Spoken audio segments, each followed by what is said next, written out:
So, hi, Teeny. Glad you can come on. I think Mindy. Hello. Let me see. Put my key in this video. Okay. Hi. Who's just joined? Okay. Hi, Kira. So, sharing with Teeny on our live version on our Facebook. This is my 100th broadcast according to Facebook. So excited, celebrating 100 broadcasts on Facebook Lives. Didn't think they kept track, but they did keep track. So I'm super excited. I spent the full day from Thursday to Sunday with 18 nuns, and 5 of them who have been practiced for over 40 years. And we had over, the most busiest day was over 100 people. We averaged about 60, 70 on the other days of doing some silent retreat, quiet day, silent day on Saturday, and the other days was also silent, much more peaceful this time as we are implementing the one-day silent and total silent, and that was very powerful. I want to share with you what that was like. And what was it like to serve all these people? I was in the kitchen as well. And all the learning that I have learned from all the wise monks that we have fly them over from Vietnam, 5 main nuns, and then we had some resident as well. And it was really super powerful. We went through a lot about meditation. What is it like to be in practice? We talked about reaction. We talked about all of our 3 snakes. We talk about anger, delusional, jealousy, greed. So I want to share with with you guys as well, and lesson how to apply it in your daily lives. And of course, I got to practice some of that, even coming home, entering the home after 4 days and being triggered. And those are really good learning lesson as well. And I'm also having room for questions what are you currently struggling with? And we can go over with that and how I can help you apply some of this principle in your daily lives, whether it's with your relationship, mostly it's relationship, because that is to ourselves and to others. And those are a huge part of the Zen teaching. And what I learned from our practice is not about a religion that you condone to worshiping these people, but the practice I've been teaching or learning is about how to look from within. And in this society, it's often that we often looking outside how people are saying what they're saying, and that's how we reflect. And one of the thoughts that's come to mind to ask you these questions: if somebody give you a gift and you don't like that gift, you don't take it, who does that gift belong to? You want to answer that? Who does that gift belong to? So when someone gives you a gift and you don't accept it, it doesn't belong to you anymore. You don't accept that. And sometimes that talking about gift could be, they could say, hey, oh, Hui is a silly pig, or she's a fat pig, or whatever that is, that kind of invoking. And when you are in practice, you don't take that in and say, hey, oh, it's like, and start upsetting over it because you felt that was the truth, which is accepting that gift, and then you start reacting. And if you don't react, that gift does not belong to you. It's actually to the other person. You can send that back there and blessing them. So a lot of the cause of a lot of our suffering is we often hear things that cause us to triggers. And sometimes I will find myself, if I slow down and acknowledging what's coming up, and I don't respond too fast, and sometimes responding fast, and if I'm mad or feel irritated, it could do some more harm or damaging the relationship. For example, I'll come home and I know the table's really filled, And then I'll get a comment, well, you know, since you came home, this table's all filled up mess already. Of course, I start feeling, stirring up there, get irritated, and I knew that wasn't true, and I just breathe in with that without making a harsh comment. I just like, you know, okay, I just let them be right, and even though, and that's not the truth, and that's okay. And I'm okay with that. And that's what the practice does, is about the meditation, and a lot of that's looking inside. Think of something, I think the easiest for you guys that are watching to practice is just in your daily. I want to share an example of a client that I've been working for 6 months and seeing her tremendous growth. Yeah, okay, we'll get to the kids part. I have kids too, so that'll be good. I have 3 kids actually. So, for example, she had a hard time it's really hard for her to connect with other women. And it's just having that connection, she get very anxious. But over time, it's just working by noticing her anxiety and noticing what she thought of the other people. It had nothing to do with the other people at all. It's just her own insecurity. As she started working with that and feeling comfortable within, she started noticing she was blending in with other women better. It's not about the judgment of who they are. We do often quick to judge. And a lot of this practice is about looking inside. And the key things that I take out continually is that responsibility. Because everyone else, if they are the problem, then we will need a lot of psychiatrists and doctors. But as we start looking within, so Tini was talking about, well, how about kids? Remember, kids that come into our lives, even though they're own kids, they are their own human person, and we don't own them either. They come with, I have 3 kids with 3 completely 3 personalities. So I have a teenager, and he's going to be 16 years old, and sometime he will react, and he'll get mad, and, you know, slamming the door, and just being loud.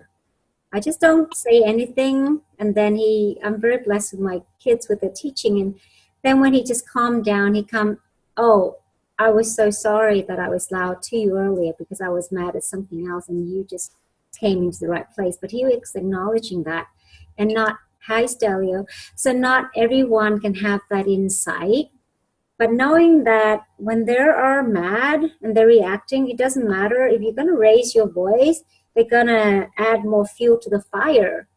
What you want to do, and just find a place, let them vent out. If you just when I notice when I am calm, I notice when I am centered. I don't tend to, I have one daughter who's super hypersensitive. And every time that she get irritated, and if I am not calm around her, it's kind of like she get more aggravated. She'll start screaming. She'll just have a total meltdown. And I just have to be completely super calm around her until she kind of settle in, and then she can listen to the conversation. So a lot of time when we can start practicing with ourselves, the continual calm. And today I hope to teach you some of the simple techniques that the nuns teach me, so you can start applying it. And it's about being present, and a quick way to really connecting with grounding yourself.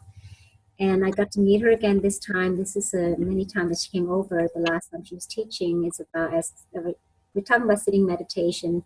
The nuns do 3 set of meditation in a day. But what that really is just helping them just to observe what's going on in their mind. And what I noticed within my mind as well, the meditation, how well it goes, is the activities. The level of activities that I do in the day. So for example, so for example, on a Saturday, I needed to help somebody by going out. So I noticed that afternoon, because I went out, and a lot of activities, projection, that afternoon when I sit, my mind was very, very busy. And the question you should ask is what are you expected to sit? What are you supposed to see or feel or hear when you do sit meditation? And there's a lot of I know from watching some of the new students, some of the old, some of the new, and a lot of misinterpretation about what meditation is, what they expected of it is very different from what the intention of the teaching.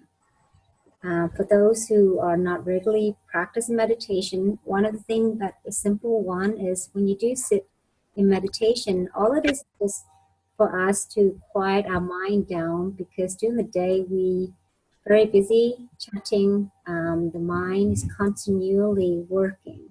It's actually been, unlike our body after 8 hours or in the evening, we at least kind of like close our eyes, I hope, to sleep. But our mind still continue over in the night to dream from what happened in the day. It doesn't stop.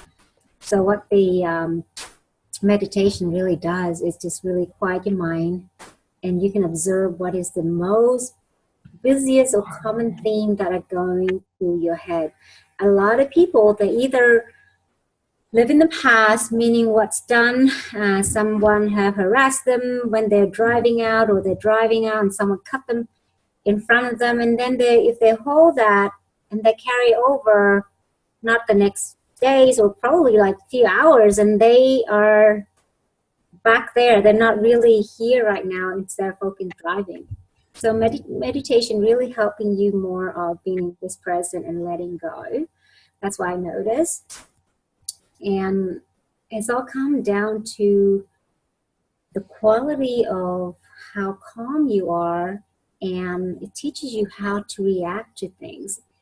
And for example, I have a business owner, before she started to meditate, it used to irritate her a lot, and she get anxiety a lot because her business, she'll have people coming complaining her about her business that doesn't deliver this, complain about is not good enough, you don't have this service that doesn't provide. And she would always spend so many hours trying to explain herself, getting irritated and getting anxious over it.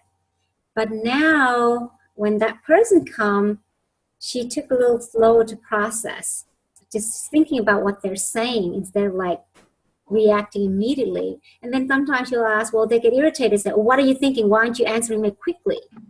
But because she was thinking, she was slowing down so she can come out with the right words to say to them that will help them to understand where she's at without reacting. And that's what some of the meditation helps. It'll be interesting to share with me what practice or what meditation that you've done in the past, and what's helped, what's not, and what can you learn more from. So I can, so from that I can figure out where you guys are in as far as doing some sort of practice, whether you meditate or chant or pray. How do you get your sanity? How do you keep yourself calm and centered and being present? What practice do you use, or do you have any? And if not, I will want to teach you just the simple ways that you can practice and start applying that, not only in sitting meditation, and how to apply meditation in your daily practice, from driving to cooking to walking, applying that into your lives. Because when you are, the whole thing is teaching you how to live in this moment. There's time for planning, of course. If you need to plan something for the future, you set up time for that. And you'll go back to get the wisdom and experience that you'll need to have to plan for the future. But how many people are actually spending time? So if you're hearing me right now and your mind's not, oh gosh, she's boring, what she's on about, you're actually here with me. You're being present. It's all come down to that. And if you're hearing me and then sometimes you hear the bird chirping in the background, you're here. But your mind is not like, had some past image of me, what I've done in the past, etc., and having that flashback. And I notice we are very quick to judge. I know myself, I quick to judge as well, and I just pick that up immediately, and I say, I pause and stop there, and I stop comparing, and I want to see that person as who they are, instead of what others have said about them or what my initial first contact say about them. So I catch myself judging at times. And yes, we all human beings. I don't care how long the nuns has been there. They have anger issues. They all have some. We all have it. Doesn't mean that the shape they had, they're all saint, but they're still in practice like we are. We all have the ability. Buddha did say that, whether you're Christians or Buddha, but Buddha does say that we all have that Buddha nature within us to be as bright and as enlightened and be calm and compassionate as anybody else. And it's just because the cloud of greed, the cloud of anger, the cloud of different harsh emotion that's kind of like covering us up, and we don't see the other beauty within ourselves and what others that could be presented or what you could have. I paint to keep my sanity. So painting is also another way to keep your mind at ease. That's a great way. And I also suggest a form of meditation as well, because when you sit, if you can't do 20, start with 10. I have people who never meditate before, and I always suggest just a 10-minute in the morning. And at the beginning, if they never meditate, I would just start counting the breath. You breathe in, you count 1, you breathe in 2, every breath you come out, 2, and then you do the same to 5, and you go back to 1. And as they get advanced better, you're just observing your breath. And set the alarm for 10 minutes. And in those 10 minutes, it's about not like condemning thoughts or not letting them come in. Our thoughts are like driving a car on the freeway. It will come and come and come. But your job is just to watch it. If you, in Vietnam, it's really cool. You know, some of the old people, they'll sit by the freeway or thing and they just watch cars go by. You know, it's just something entertaining for them. Sometimes they don't have TV. So meditation is about sitting and watching that thought go by. And just acknowledge it and just let it go. You don't have to deal with it. That's your quiet time. And most of the time, our mind doesn't rest. I know I had the experience, like, you know, my chance, I was in Mount Shasta, and then when I was just tuning in what around me, and what I'm hearing is like the droplets of the water melting off the snow. It was just like symphony in my ear. It was just like this symphony in my ear. It was just so beautiful. But if we're so busy thinking, and most of the time that we do, we would not hear those beautiful sound that's around us. And sometimes when you not aware, you'd be driving the same path. You never notice that beautiful flower on the side. So that's what driving meditation is. You drive when you meditate, is you're focusing on just, you know, putting your mind at driving. So your mind is not calculating all the other things while you're driving. So that's what meditation comes into play. And what I've noticed, the work, I've been meditating forever, but in practice for the past 10 years since I moved to this area, I know that it helped me. I used to run. I used to rush a lot of stuff. I used to speak so much. I stomp my feet when I walk, and I slam the door. So being in the presence of the nuns and helping me slowing down, I'm being more mindful. And then I'm not missing out stuff. So that for me, I've noticed that. And I noticed that helped me a lot in my relationship. Instead of normally, you know, the conversation of fighting and not seeing that he's angry and I'm angry and then those feel, but just acknowledging that it's okay, just let him have the blow and breathe in with that. Because, you know, one can only have one-way conversation for so long. It doesn't last that long. Before we just react back and forth, it just doesn't go nowhere. It will just explode. So just in meditation, just observing that. And normally it's really interesting. This is something, I had a pharmacist who get irritated easily by her workers at the hospital. And one thing she finally, like Saturday, she's super excited because she was super excited that if she works Saturday, she can come to the monastery for the retreat Sunday. She was so happy all day, and she said, wow, I noticed I was so happy all day because I was so super excited coming to the temple Sunday. Everything went smoothly. Everyone was so happy around me. They're so beautiful. Everything flowed really good. I didn't have any hard cases. So you notice that when she's happy within herself, suddenly everyone else around her seemed to be much more pleasant. I want you to notice that too on the days that you are happy and excited with life and being calm within you. What do you notice around you? What do you notice around you? So it always come down to, this is about cultivating energy. Sometimes, you know, when we be surrounded by Elizabeth, by negative energy, we have to work harder just to fuel ourselves with positive vibe. Or get out of the situation. That's another way to bring yourself back so you don't get caught in. Am I making sense? Tell me if I do, or is she gibberishing and making no sense? Let me know. You can type in the chat box or some of your experience, maybe something that you are experiencing, having a difficult time. I know Thini was talking about children. Tell me about the children. What are you reacting to, or what is it about them?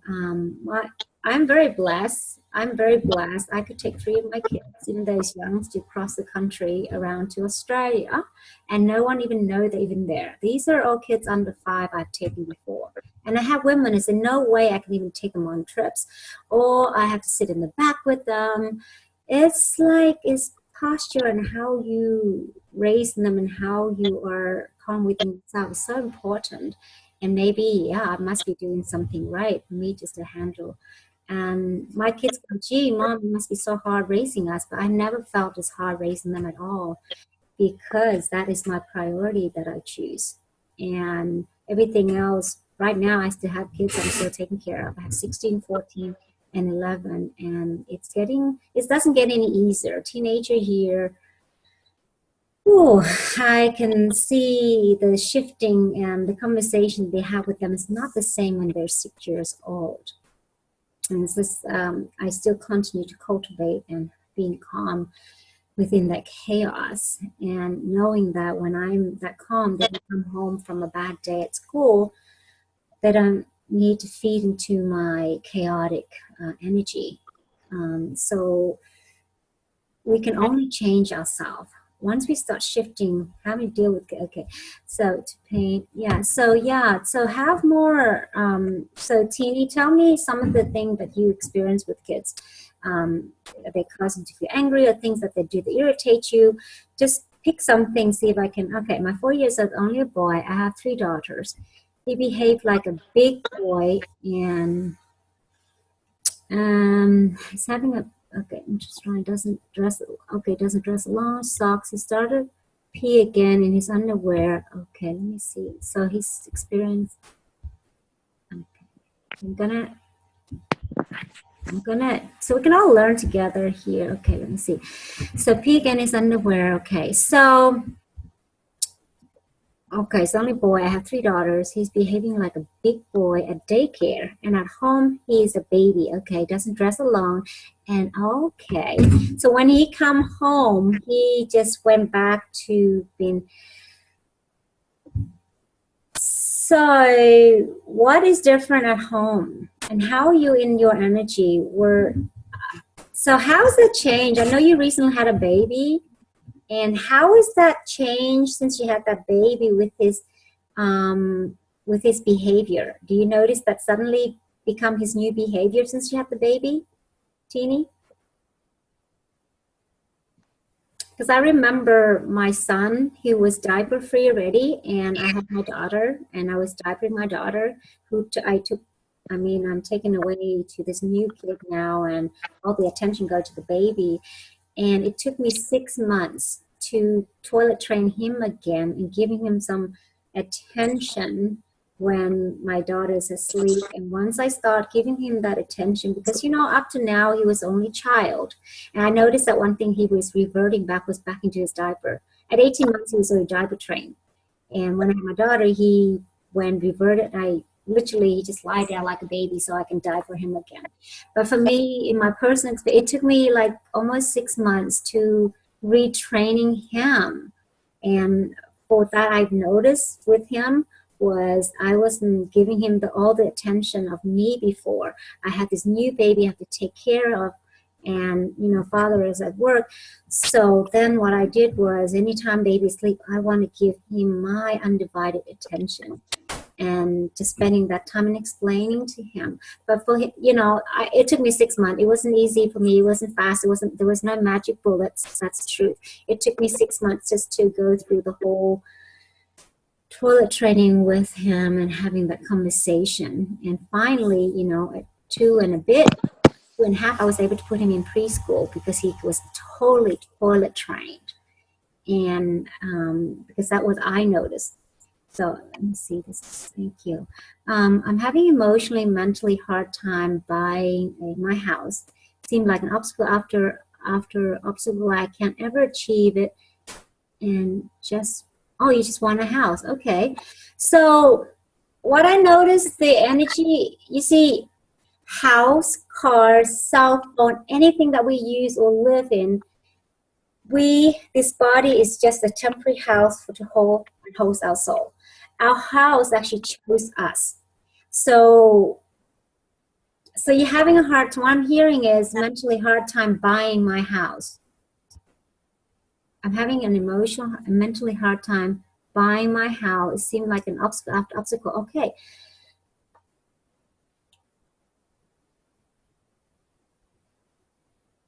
I had a sister-in-law who's been, 18 months searching for, she's very picky, this one, and she's very, she's just type A personality. She's very super organized, totally opposite to my thing, and there's a certain level of thing that she expected. And for you, I don't know what type personality and what are your expectations. And I realized the house chose me. Like this house where I am at right now, I gave my husband the description of how I want it. To be honest with you, in this day and age, he could easily take the photo and send to me it was a total surprise. However, I was very clear with him how I wanted the house to be. I wanted like a one set floor so I didn't have to run up and down now with the 3 kids, because it does get tiring, even though it's on my 30, but just running up and down the stairs and finding them and trying to take care of baby and changing them up. So it was tiring. So this house actually chose me because I gave him a very descriptive of what I want. And it was exactly how I wanted the layout of the house, 1 floor. And somehow this place here, it was perfect for me. It was right next to a monastery. I was going through a difficult time of my life at that time. But moving down here, shifting all of that, this is one place that really helped me prioritize my family life. And that's how I start healing my own marriage. And thinking about, when you think about buying a house, do you have a criteria what you want of it? You have a place, you have the amount. Those are important, and how are you feeling it? And what is the purpose of this house serve? Do you have kids? Do you have a husband? How many kids are you serving? So putting all those into consideration, Elizabeth. So these obstacles, obviously the house is not for you. And sometimes, because I deal with energy, so I deal with spirit entities, attachment, souls living in certain home that, you go into that cause chaotic, perhaps. Okay. Okay. So, Elizabeth, yeah, so check your energy right now. I'm seeing it's not aligned. You can just stand up and say your full name. I can quickly just adjust that for you. And then maybe that was one of the things, just letting your energy align as well. Because when our energies are backwards, this is what my core of my practice is about, helping people just align the energy and not having reverse, and everything just repel of where you are. And it's all about in the feelings as well. How are you feeling at the time? Are you so obviously, it's very dampening. It felt like, in my experiences, and then you felt that energy instead of like, hey, I'm done with it, I'm over this. I'm just like, be super excited. so I can talk about how to have a clearer vision and more clarity if that helps you. But check your energy right now. It's a little bit backwards. So you can say your full name and noticing your body movement. So just where you're at right now, Elizabeth. Okay. Okay, I live in it. It's my dream home. I'm renting it to own, but everything keeps getting in the way of owning the deeds. The lease is about to be up and renting. So, okay. And the money I put into it now. Okay. So, are you okay for me to tune into the house? What's going on right now? Well, this is all learning experience for all of us here as well. Buying a home, or living in a place and shifting and moving. So let me, I'm going to check in with it if this is actually your home at all, or this is where you're going to be living. Okay. All right. Okay. Let me get you back in your body first. Let's just take some nice deep breath. You say today's day. Today's May 2nd. My younger sister's birthday today. It's May 2nd. And say your full name. And say that I am in my conscious, rational mind. I fully occupy this body. I'm noticing what's happening with your body right now. Being aware.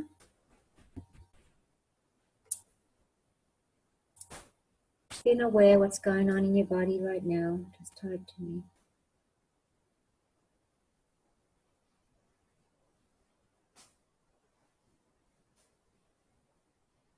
You're noticing your feet. I want to feel your feet right now. Feel your feet on the ground, just noticing it, being aware, feeling it heavy, solid. Now say your full name again. Stand up and say your full name. Feel the difference now.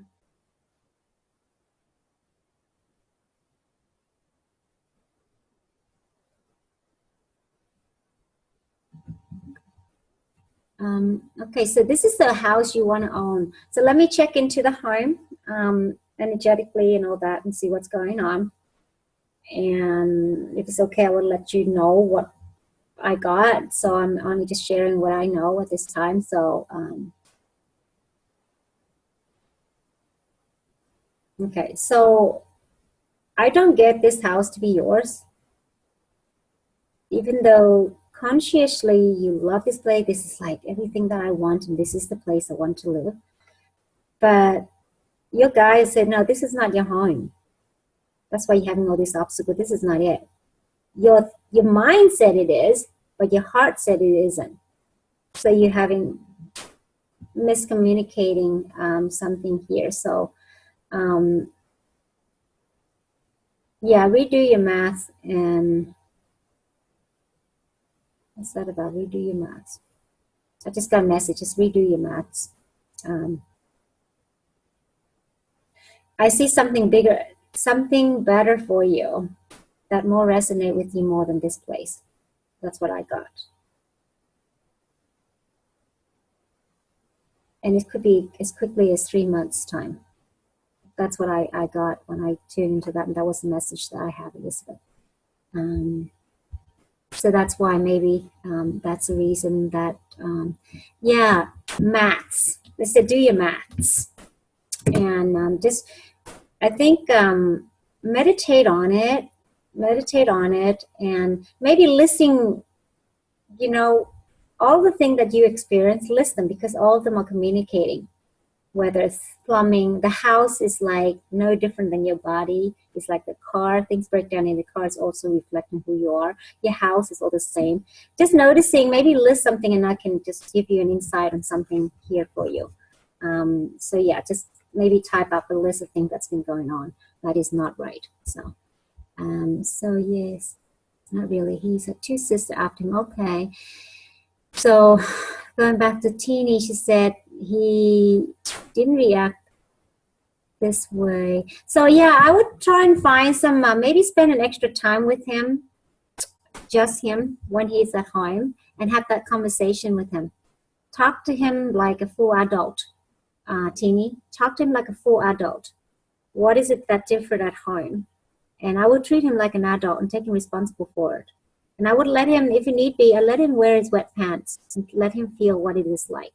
It sounds harsh, but he know all of this. And I want you to treat him like an adult, not a 4-year-old, full adult.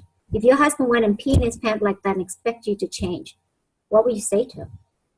So in a happy way, or however, just like find the words that you can treat. Yeah, I want you to start treating him like that instead of this baby that he wanted to be. I want you to treat him older than he is. So try that and let me know how that goes. Okay, so Kira, do I have any chat? So Kira, any comments? Dalo, any comment? Anything that you experienced? Right? Okay, I would like to start. Okay, good. I'd like to start setting out resume, procrastinate, ready to move on, yet noticing fear. Okay, so yeah. And I want you to notice what some of the fear, get into the deeper fear. Okay, say if you did send out the resume, what fear? Rejection, fear of what? Oh, it's not going to be the right thing. Or I want you to get, let's connect here for a minute. Just connect with your heart. Just put hand on your heart for me and hand on your abdomen. And ask yourself this question.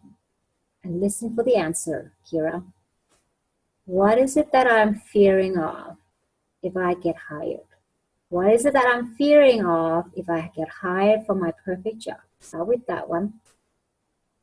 And quiet your mind and allow the thought to come through. It's the first thing that's coming through. What am I fearing of that I sent out my resume and I got my perfect job? What's the fear that's coming up? Let me know. Fear of not being the right thing. So let's check into when was it that is not being the right thing. So you are not trusting, you're sending out this resume, but you still fear this is the right thing that you want to do. There's many ways. Okay, so sometimes we have to do what it takes to get us where we want to go. For example, I wouldn't have become this healer or where I am right now if I didn't have an opportunity to go to college. And nursing maybe was not even my first choice because I have no idea what I want to do. But because somehow the divine led me to be a nurse, I did international nursing, that led me to meet my husband, led me to be here, to let me just to experience all this pain and suffering, to let me become enlightened and say, hey, this is my path, this is what I do. So what if whatever you're doing right now, it can be temporary, so you have to go in with that. It's okay. I work in a stinking factory during summer, make good money, so I could put myself through college. And that was okay because I knew it was temporary. I knew it was temporary. It's not the worst. It's really like the smelliest job on the planet that I know anyway, peeling prawns and packaging them. I come down stinking. But I knew it's only temporary, and it's, you know, a few months in summer feed me for the whole year, and I can just focus on my study because that was my higher thing. So think about things that you're sending out. It may not be the right thing. May not be the right thing for now, but are you okay with that if it can provide everything that you need? So then you can have time to focus on and working on your ideal dream and building that up. So think of that way. I have so much freedom in my last job. Okay, afraid of being trapped. Okay, so last time, so that's afraid of being trapped. Okay. So let's go ahead and clear this energy about afraid of being trapped.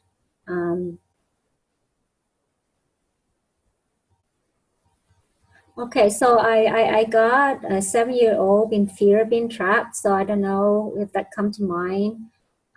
That incident, you don't have to explain the full thing. If you can connect with that 7-year-old girl about afraid of being trapped or what that felt like, that not having that freedom. That's what I'm hearing her right now. It's just like having a hard time expressing herself right now. And, okay, afraid of being trapped in my, okay. So afraid of being trapped in my current job, okay. What are you Is that why you're applying? That's why you're afraid of being trapped? That's why you're applying other work? Is that what it is? But that's where that fear of is being trapped led back to. So take a nice deep breath. Let's clear that energy out.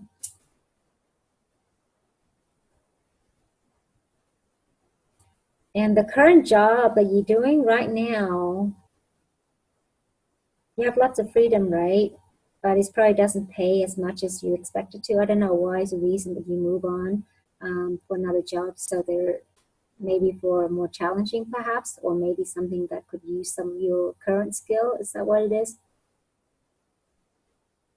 So also, I don't want to get pulled out into politics. Okay, I really like my boss right now. I want to recreate it. Job really feels more useful and beneficial to the.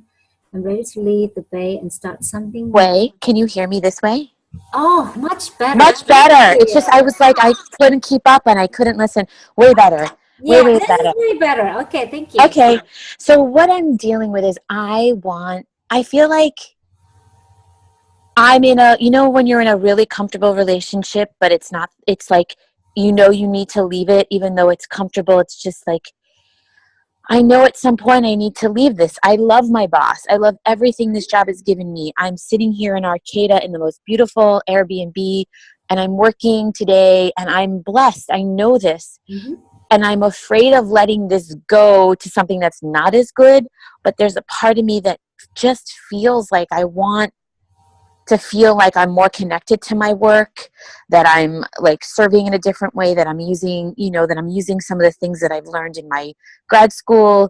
And yet there's a big fear knowing how many people struggle with supervisors, how many people feel trapped in an office.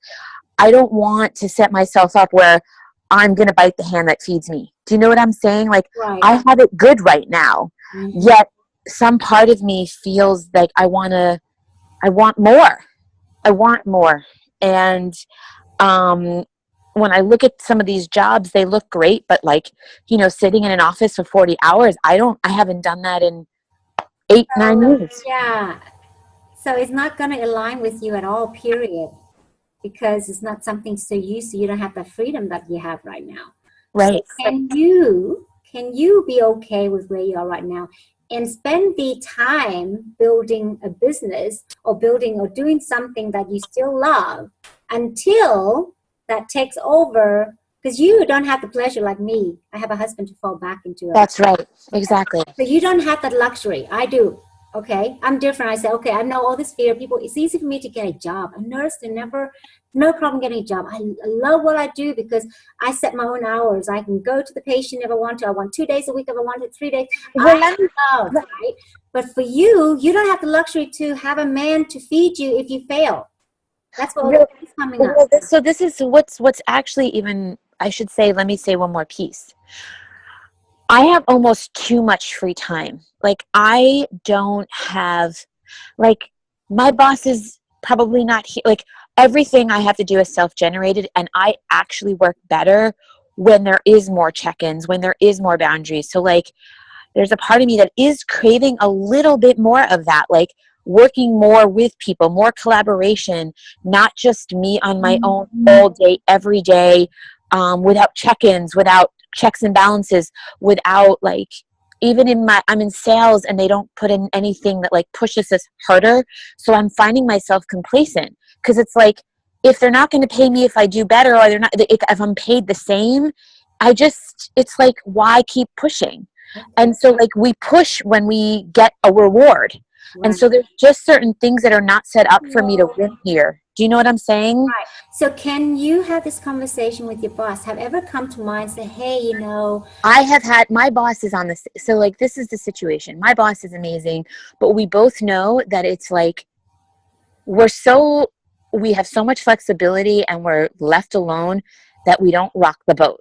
And this is the thing that when I knew this about this job, this is the thing that allowed me to get, to grad school. I've been able to have free time. This isn't changing. Like, it doesn't matter what we say. My boss has felt the same thing. And we both know that it's just what it is. And we either move on or we accept it. And I've accepted it for 2 years. And I feel like I'm in a ship that has holes in it. And I'm afloat, but I'm sinking in my spirit because there's just certain things that are not set up for me to win. Like for me to keep pushing, I'm complacent, I'm bored, and I want more. I want to be able to, I don't know, to do more. Can you have, there's a way that you can have both. Okay. So sometimes people are so stuck in a job. However, it pays what they need right now, and they spend the extra free time building themselves up to something that they love and passionate about. So finding this time in between your work. How can you use that to bring in your skill to create that second income for yourself until that take over? What does that sound? What if you can? So you can still do what you do.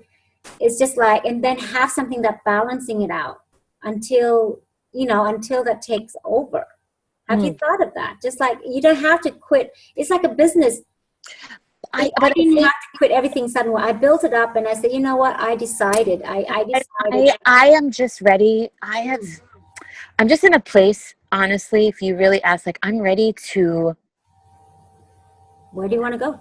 I want to go. I'm ready to like find my wings, and that's where it's like, yeah, I can't sit here anymore. Yeah. It's like I have to go. Like I have got so like and like there's the fear piece of like trusting and jumping and moving on. But I know I need to. I can't keep this up. You're single, you don't have a kid, so you don't have any responsibility to anybody at this moment, really. So you have a lot of freedom. So I have Mindy. She just like flew to Mexico and living very less there, but then she's building her business, for example, but she's not paying a whole bunch of stuff. And the Bay Area is a tons, for example. Those are some choices. Places that you can live for less and then creating your income. That's possibility if you don't have that steady monthly income to pay for your expenses. So those are options as well. I mean, millionaire mind is about not having the $1 billion before you can live the millionaire way. People will have 30,000 and decide to, retire. They go to elsewhere and live very little and then still doing what they love and having those time feeling their passion. Have any of those consider your mind. It's like, yeah, what is it like? You left here and left in India for a little while and, places. I was thinking about Peru, actually. Oh, Peru. Very little. I was thinking about Peru. I looked at a job, but it was posted about a month ago, and I think they've gotten a lot of people. I think I'm going to send out a resume anyway. I've been thinking about Peru. I've been thinking about, places outside of the country. I see the energy Peru. I really like Peru. Voice. There's some energetic excitement in your voice, like calling. It's a calling because there's a certain, it feels right. It feels right. There's just some things coming up of like, I have a lot of grad school loans. I have a lot of, I have debt that I would need to make enough money so I could pay my bills. You know what I mean? And I don't know what they would pay me. And so like, that's the reality of like, yes, there's the dream. Yes, there's like that calling, and my system feels really good in Peru. Will I be able to do that? And that's where I'm really sitting with. And can you create some sort of income between now and moving to Peru that you can pay all these things that you owe and then still have a life in Peru? So you have to have this system in place even.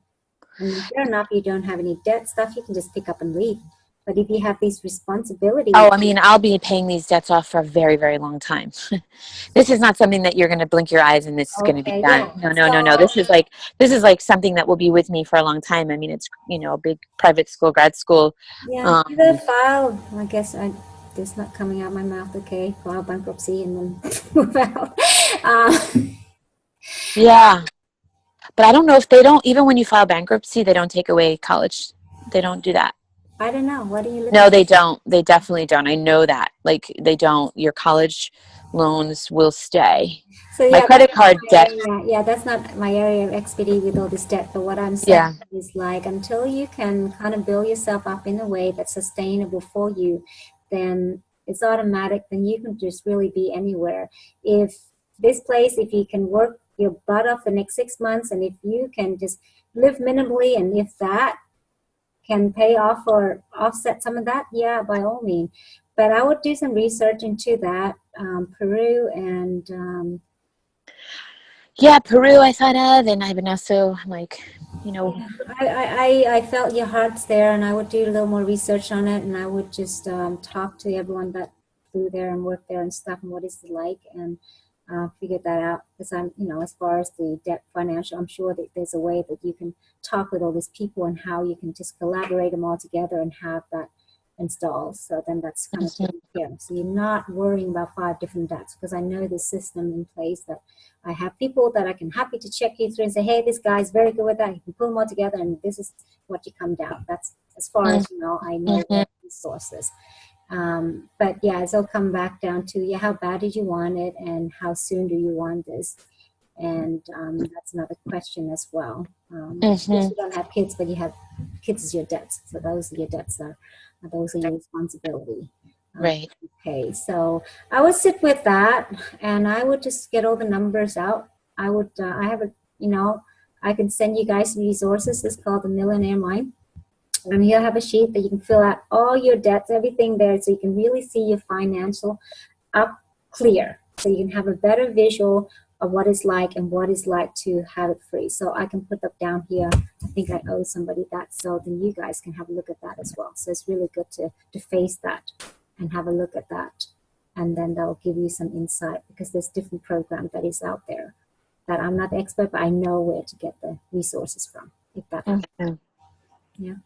Sorry, we didn't go too far with that, but yeah, so I think those are, that 7-year-old, they're just feeling that trap there, and just like having, I feel like I'm just trapped, and I'm like, and then I keep saying, do I want to go back to New York? Do I want to, like, where am I meant to go? But I need to start fresh. Like, not fresh. It's just change. It's not even a fresh. It's just, I'm ready for change. Just take this time out. I think just take a full day out completely in silent. No communicate with anybody, not any soul, no internet, nothing.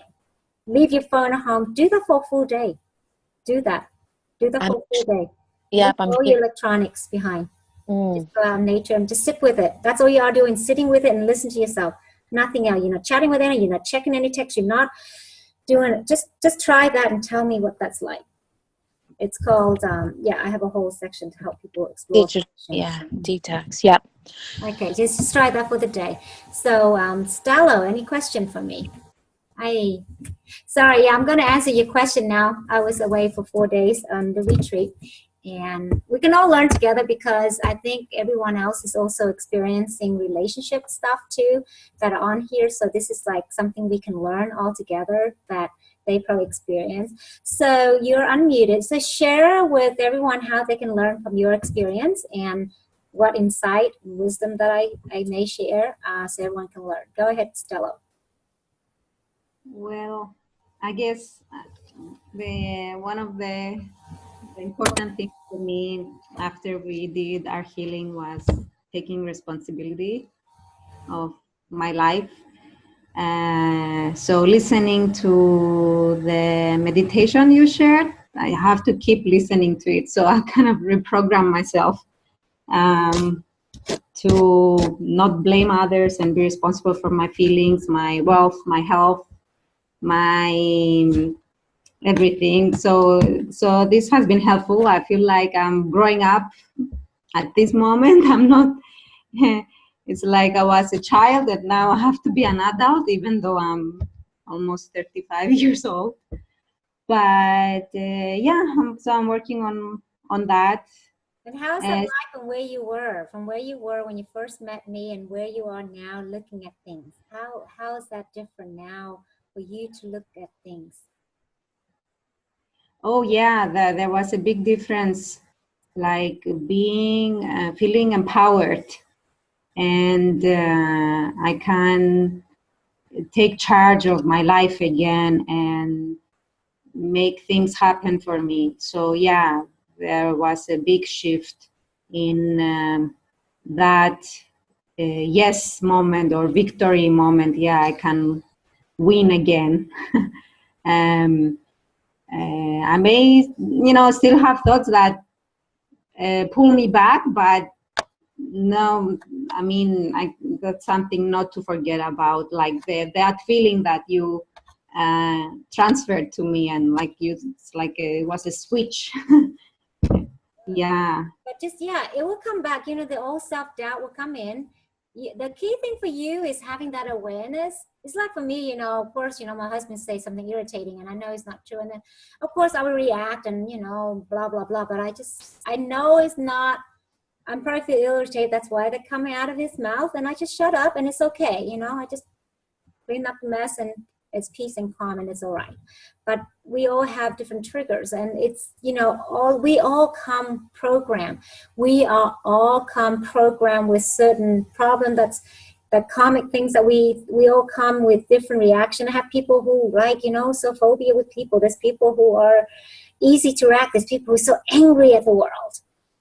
But knowing that we can start shifting that by reprogramming ourselves. So yeah, taking responsibility is a hard thing. And yeah, and this person you're talking about, yeah, I still love him. Is that I'm hearing it, you still have the love for him, right? There's some deep connection that you still felt there's there still, correct?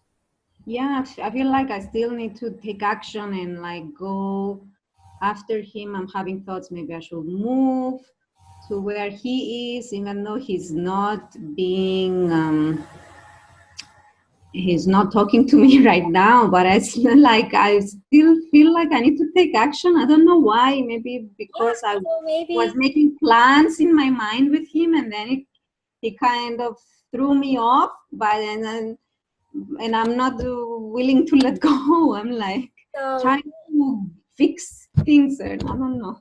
So maybe have a chance to have this, can you write to him? Is there any way you can write all these feelings down and express, and then see how that goes? Just write down, say, hey, you know, whatever reason that it is that you write me off, I want to know for my own healing, and just see how that goes. Just write those and express them. Being vulnerable and let him know. And if you can get that through to him, that'd be great. And if he's already moved on, that's great through, and it's about us just moving through our part. But at least you're able to express that and let him know that these are my feelings, and if we're done, you know, whatever the misunderstanding was. So maybe start with that. How does that sound? Yeah, that's what I was thinking. And then I had thoughts on, oh, he's not gonna even read my email, but yeah, you see that your projection. He's not gonna read my email. What if you projected he will read my email and yes, my email? and at least reproject that. Yeah. Okay. Yeah. Okay. So you're already putting this feeling. Oh, he's not gonna read my email, and guess what? He's not gonna read your email. You see that? But he's going to read my email. See, remember I was sharing with you my friend who's a pharmacist? She was super excited Saturday. And then guess what? Her day went so smoothly because she was so happy. So I want you to get into that state and write that letter and hit send. And let go of he's not going to read my email. Question yourself. Knock that out, Stella. Knock that out. He is reading my email. Yes. So try that and let go of those other projection and being aware it's there, because that is still part of you with that self-doubt, but acknowledge that's there. But I say, you know what? You're not serving me right now. You're not serving me at all. Okay. This is like, you know, this may have changed. I don't know. The table turn anytime because he was at a different place. Today's in another day, is another opportunity, but at least have a peace of mind, have that hit sent, and let go of expectation. Just let go of the expectation if he's respond or not respond. And knowing that it feels good just to do that. And, you know, maybe give him a week to respond. If not, then you're done. Can you live with that? Pain? Yes, of course it is. But, you know, that's all we can do, right? Because at least you do that part. Wait to see where it is, if he even ever responded. If not, who knows? He might be dating someone else right now, and then that's the truth of the matter. Then I can't comically, you know, put a potion and bring him back for you when he's already comically connecting with somebody else. That I don't know. Okay. So maybe just write that and let go of expectation. When you let go of expectation, magic happens. Just do it and see. Try that. I still feel like I want to move, like go visit Yeah, him. why not? Why not? I went after what I want. So if you want to and you don't have any kids, you know, commitment, do it. Then you be closer. And then I have this fear of him not even be willing to see me, or maybe, like you said, him dating someone else. Well, try with that letter, try with that email, or however you can connect with him. Just shoot that and just let go and just see how that goes first. Just, if anything else, he's just rejecting and not reading it. So maybe start with that. That's all I can say. Start with that if that's the only way that you know to connect with him right now.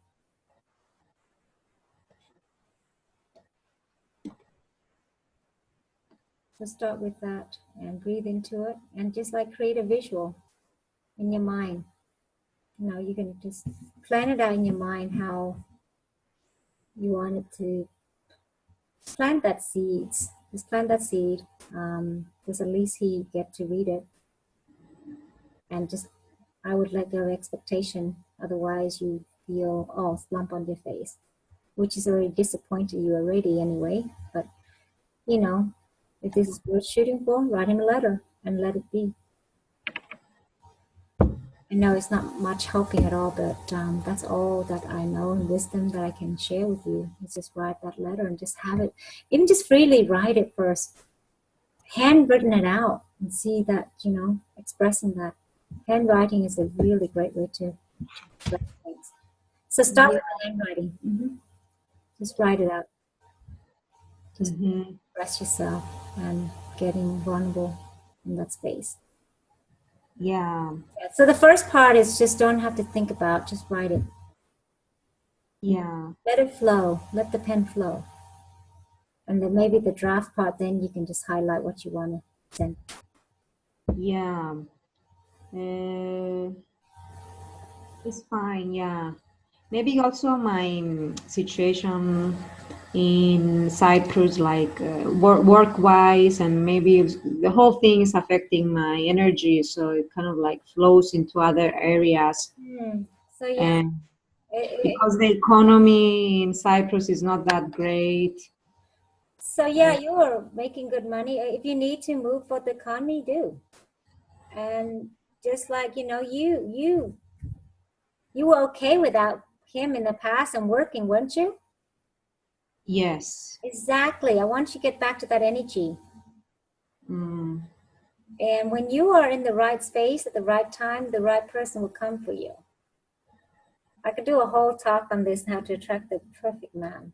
But that's another whole full few hours. So, but anyway, just feeling happy and really focusing on just go gift right now what you can offer to the world. If people can't, you know, you have some gift.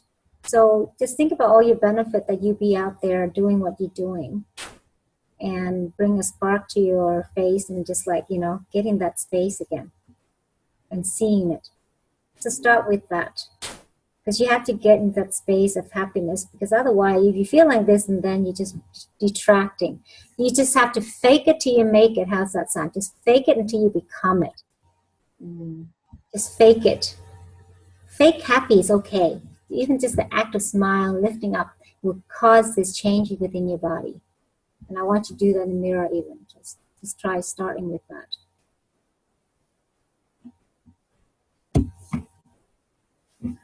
Yeah, start with that. I gave you a few things you have to do. Write that letter and fake it. Just fake being happy, and that's okay. Just fake it until you make it. So anything that you create, you can become it.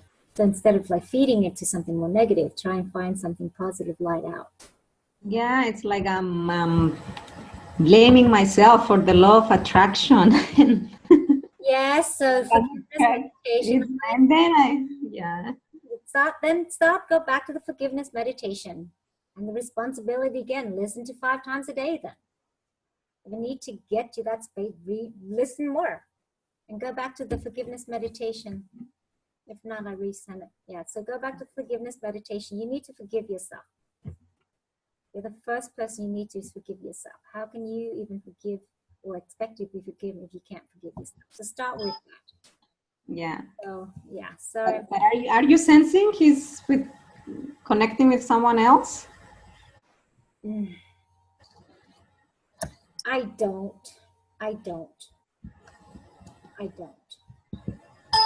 So it's really up to you. You just need to feel it within yourself, because if you're constantly be miserable, he's going to be feeling that misery. So you have to fake it till you become it. So, oops. But anyway, I have to cut you short here. Yes. Yeah. Thank you so much, Juan. I will, the promotion, is it still valid? And Yes. is there a link? Yeah. For the group healing? If I follow the link on the promotion? Yeah, so definitely. Okay. Thank you so much. You're welcome. Or message me, we'll talk more. Bye. Thank you.